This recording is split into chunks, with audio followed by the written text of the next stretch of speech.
take you for a spin and show you round the wheelie world. Hop on, it's fun, so come along and take a look at Wheelie World. You'll be surprised at really feels. Just zoom around all the young wheels so merrily. Oh, baby, you don't need a ticket for the take you on the way. And if you see the witch Vanilla, don't be worried, for there's no cause for alarm. Cause we've got Shoulder the Dragon, he will keep you free from harm. It's fun at any time of year. So put your wheel in second gear and then hold tight. All right, we'll show you all the sights of Wheelie World.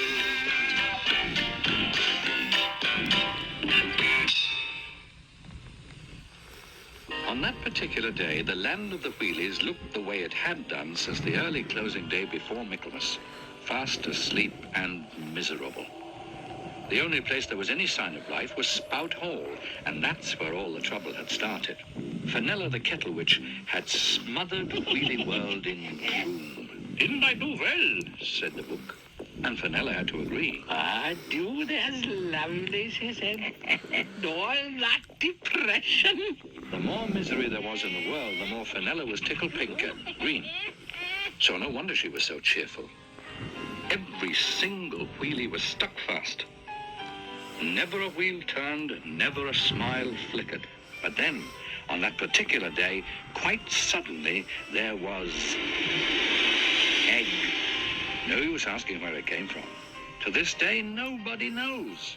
But it was very big, very bright, very cheerful, and very daft. But it was also very ambitious. It wasn't prepared to stay put and be an egg for long. In no time at all, it was a dragon. And the moment it hatched, something happened. King Otto of Wheelie World woke, blinked, trundled for the first time in years, and found that his kingdom was free at last from Fenella's evil spell. His queen, his country, all restored. Out in the streets, his subjects were beginning to stir. "Oh, it's all so gorgeous," said the queen. And something else happened. Zuma, a young wheelie, smiled. He was quite taken aback. The wheelies had forgotten what it was like to smile. Then they even started laughing. What a wonderful occasion. What a blooming marvel. What a day. What a marvelous day. What a marvelous thing. What an adventure. Oh. Cool. What the heck's that? That, of course, was the dragon. But neither Zuma, nor young Jenny, nor any of the wheelies had ever seen or heard of such a thing. And they certainly didn't realize that it was the dragon who'd broken the evil spell. But then neither did the dragon. Ooh, thought Jenny, what a funny-looking thing. Let's not be frightened. Perhaps it's full of chocolates. King Otto and Queen Doris trundled down from the palace to take a look, once they'd made quite sure that no one was actually being eaten. They looked. The dragon didn't move. They wheeled a bit nearer. Nothing. Well, I think what we ought to do now is run for it. Suddenly, only Jenny was left. But had the dragon moved? Yes, he had. That thing's alive. Crumbs, the size of it. Will somebody ask me to resign?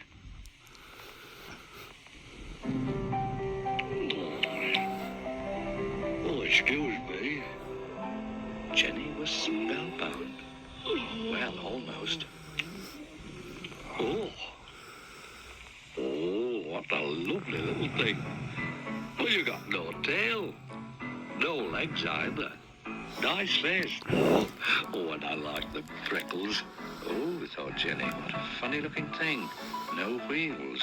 But I like those freckles. Ooh, what a gorgeous hat, said the Queen, who rather liked hats. And little by little, the wheelies came out of hiding. Oh, yes, this is nice. Young Zuma roared in, braked, and stopped. What's your cock? I'm Zuma. Zuma by name, Zuma by nature. What's this? I'm the fastest. I'm the greatest. He always grazed lightning, is that lad? Oh, where's he gone?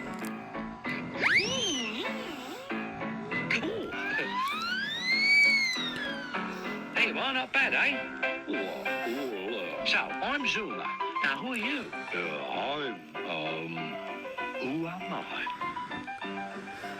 Someone pointed out that he'd never been christened. The dragon seemed to find the whole situation funny. He wasn't a wheelie, more of a leggy.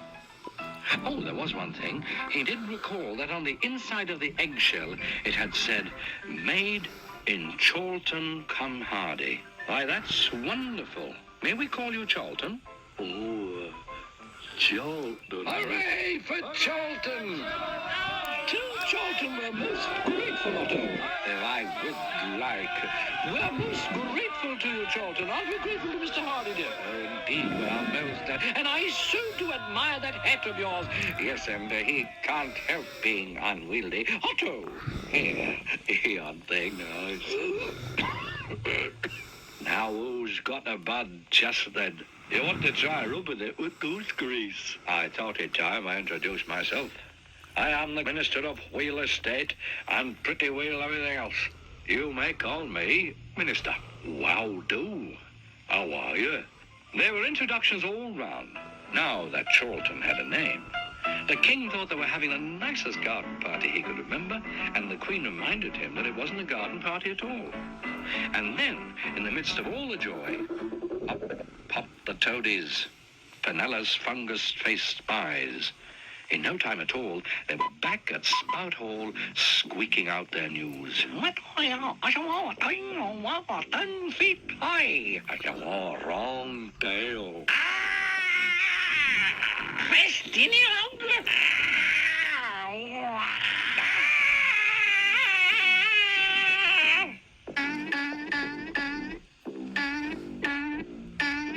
I know what it is. It's I hate to see it. Happiness Dragon. It's all too bad. All that good. I'm going to have a headache. It's movement ready to fall. The toadies and the spikers perked up. The talking book, Claptrap von Spilderbeans, was full of dirty tricks. A rotten spell I keep within my pages deep will turn the dragon into smoke. And send them back to sleep. Oh, they're lovely. Oh, smashing Kayak. And off she went with her sneaky, sniggering assistants hot on her horrible heels.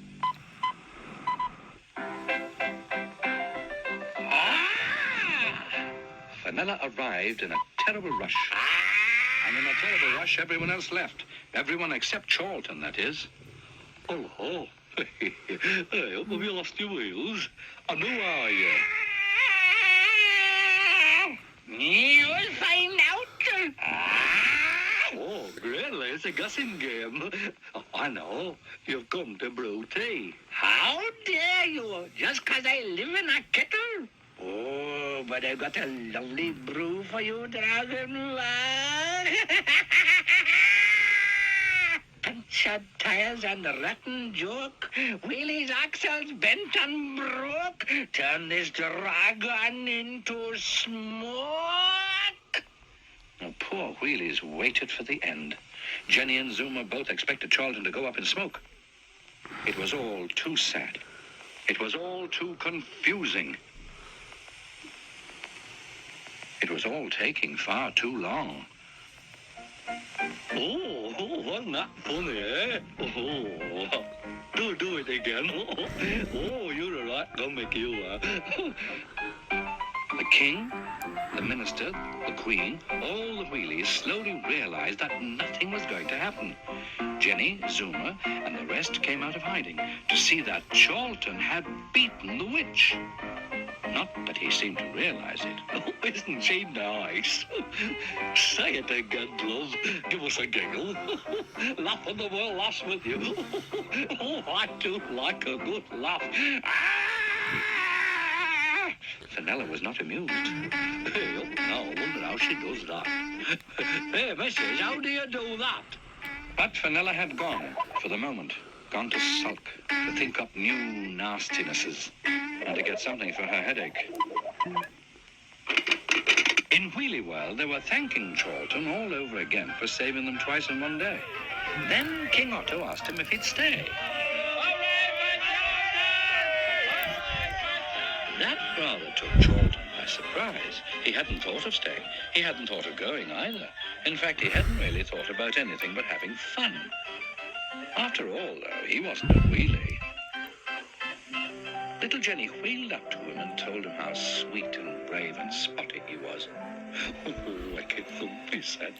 But he liked it all the same. Oh, all right. I'll stay. Oh, how gorgeous, said the Queen. That's one of the eye for her. Bye-bye, little lady.